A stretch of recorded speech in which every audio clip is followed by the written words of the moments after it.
So, something weird happened recently. All my social media feeds have suddenly become consumed by Star Fox. Now, don't get me wrong, my feeds probably have more Star Fox related content than the average person's, but those are accounts I've actively sought out. This time, it was appearing as part of algorithm-based suggestions, as trends. Since Nintendo announced the inclusion of Fox McCloud in the Super Mario Galaxy movie, the Star Fox IP has gone from relatively obscure to the focus of legitimate and seemingly constant discussion. It naturally started around images of Nintendo's promotional poster featuring Fox. When the movie released, it shifted to reactions, largely positive to his role in the film. Since then, I've had people reach out to me to ask where to start on the series. Videos of kids playing Star Fox for the first time have started circulating. Even my own Star Fox documentaries have experienced a boost in views. For the first time in a very long time, people are not only interested in Star Fox, they're actually optimistic about it. I'm John Raridan, you're watching NWR-TV. Guess it's time to talk about Star Fox again. With less than 7 minutes of screen time, Nintendo has managed to bring Fox McCloud back into the public consciousness. So now what? How does Nintendo capitalize on this sudden momentum? Well, much depends on how ready they were. Did the public reaction to Fox catch Nintendo off guard, or was it part of a pre-planned marketing scheme?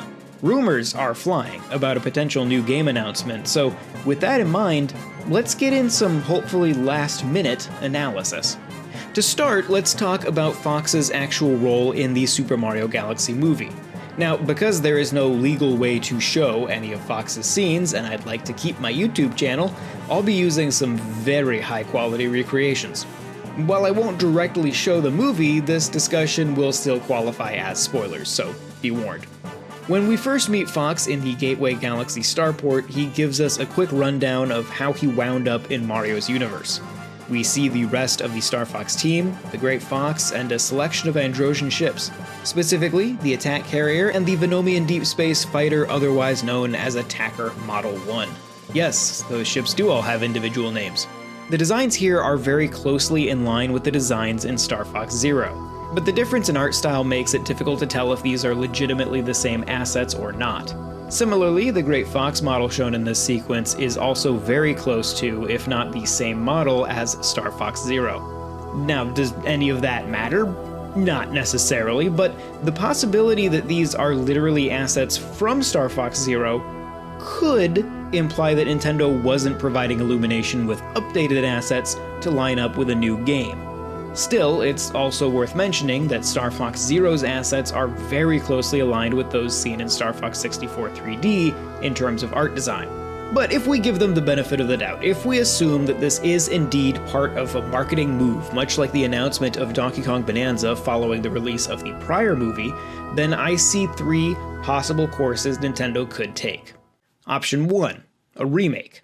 The best-selling Star Fox game in the last 20 years was a remake of the best-selling Star Fox game in the last 30 years. Following the release of Star Fox 64, every successive Star Fox game has sold a little less.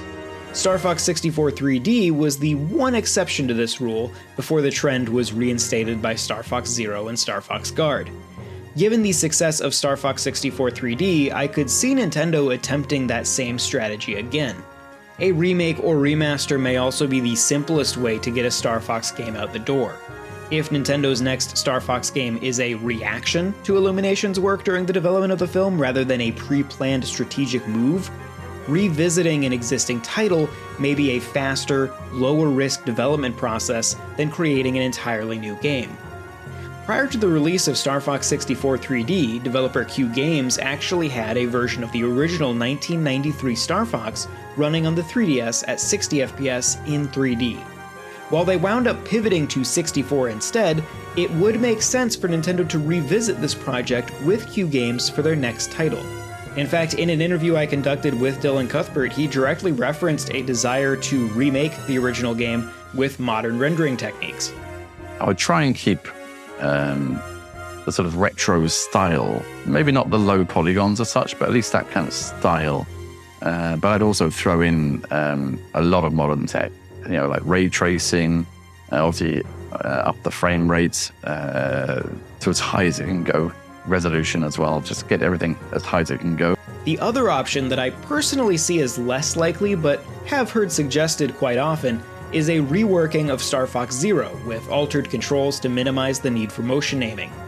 Now, tossing aside the actual viability of the level design without motion controls, my main reason for doubt here is that I think Star Fox Zero has just sort of negative name recognition. There is no reason to rehabilitate the image of Star Fox Zero while simultaneously trying to relaunch the series. It's easier to, at the very least, start from neutral. Option 2 is a safe new game. If we assume that this was all on purpose, then conceivably Nintendo would have had time to make a proper new game. Throughout the history of the series, these games have sold best when they're predominantly rail shooters and offer multiple paths and endings. Nintendo's safest option may be a very straightforward game that mimics the progression of Star Fox and Star Fox 64. The key here would be to make sure that roughly 2/3 of the levels are rail shooter levels, and ideally not directly retell the same story as Star Fox 64, Star Fox 64 3D, and Star Fox Zero. We actually saw Nintendo get fairly close to this in Star Fox Assault on the GameCube. While I maintain that Star Fox Assault is a pretty darn good game, it focused on a single linear path and favored open, hybrid levels over rail line levels. I do think Assault's hybrid level design that allows players to swap between vehicles on the fly has a lot of potential, but perhaps not for this style of Star Fox game. I mentioned Q Games as a possible developer for a remake earlier, and I think that this style could also be up their alley. While the series has never had a set development studio, it would be Dylan Cuthbert's 5th Star Fox game after Star Fox, Star Fox 2, Star Fox Command, and Star Fox 64 3D. The scope necessary for a title like this feels very much within the realm of possibility for that studio. Option 3 is the gamble. In an interview for our Star Fox Command documentary that we produced a few years ago, Dylan Cuthbert told me that Shigeru Miyamoto views Star Fox as his experimental 3D series. He didn't want it to be pigeonholed into like one genre or one thing. So he'd say that the reason why the original Star Fox was only on rails was because it was that was the limit of the technology at the time. They wanted to have a high frame rate. So if you have all range, there were lots of issues, with visibility and stuff like that. So and then when it came to Nintendo 64, they had the high frame rate. So then they experimented a bit more with like the all range stuff. In fact, they'd already experimented with Star Fox 2, of course, with all range stuff. So what he wanted from Star Fox Command, or what he wanted from us, was to make something that was like another experiment. Going all the way back to Star Fox 2, completely reinventing the gameplay of Star Fox, all the way up to Star Fox Zero, leveraging the Wii U gamepad to a degree that few other games achieved, Star Fox is an experiment. While we often think of it as a rail shooter, Miyamoto seems to have a much broader view of the franchise. If Nintendo wants to go all in on a new Star Fox and transform it for a modern audience, they'll need to go beyond the design of Star Fox 64. We got a small taste of what this could be in Ubisoft's Starlink Battle for Atlas in 2018. On Switch, Starlink included the Star Fox team, along with 2 quest lines built around the lore of the series. It presented the series in an open-world context, and while it didn't directly play like a traditional Star Fox game, there was enough overlap there to get a what-if reaction out of fans. In 2020, I produced a video called What's Next for Star Fox. In that video, I pitched an open-world Star Fox game in which railline missions are taken on as quests. Essentially, you could fly to a point in space or on a planet before picking up a quest that would lock you onto a rail line course. These could of course be supplemented by additional free-roaming missions. I likened it to the way racing games have presented themselves within open worlds, in games like those in the Forza Horizon series or Burnout Paradise. To this day, I maintain that this is the best option for Star Fox. A modernized approach that appeals to an entirely new audience rather than relying purely on nostalgia, but a format that can still support the gameplay that existing fans enjoy. The problem here is that I think a game like this may require a larger studio. I've highlighted in a previous video that Next Level Games, the first-party studio behind Mario Strikers, Metroid Prime Federation Force, and Luigi's Mansion 2 and 3, hasn't released a game in about 4 years. After mixed returns working with third parties, it would make sense to me if Nintendo wanted to bring development in-house. It wouldn't be impossible for a smaller studio like Q Games to take on a more ambitious design like this as well, but I expect I would have seen more evidence of staffing up were that the case. Alternatively, Nintendo could be working with someone entirely new, as has often been the case for Star Fox.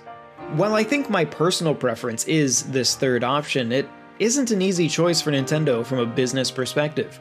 The Star Fox series hasn't had a major sales success story since the Nintendo 64. Games like Star Fox Adventures and Star Fox 64 3D did manage to crack 1 million, but even then, Star Fox seemingly struggles to compete with other lower sales potential IPs like Metroid.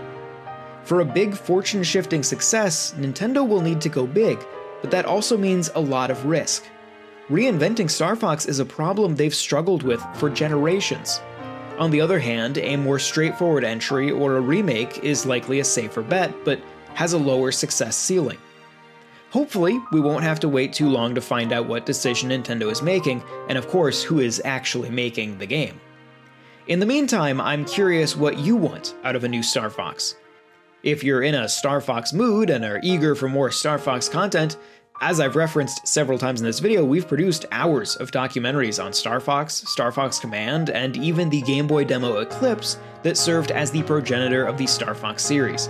Check them out, and don't forget to subscribe for plenty more Star Fox content. You can find a whole lot more at NintendoWorldReport.com, and you can chat with us about this or anything else Nintendo related in our Discord using the link in the description.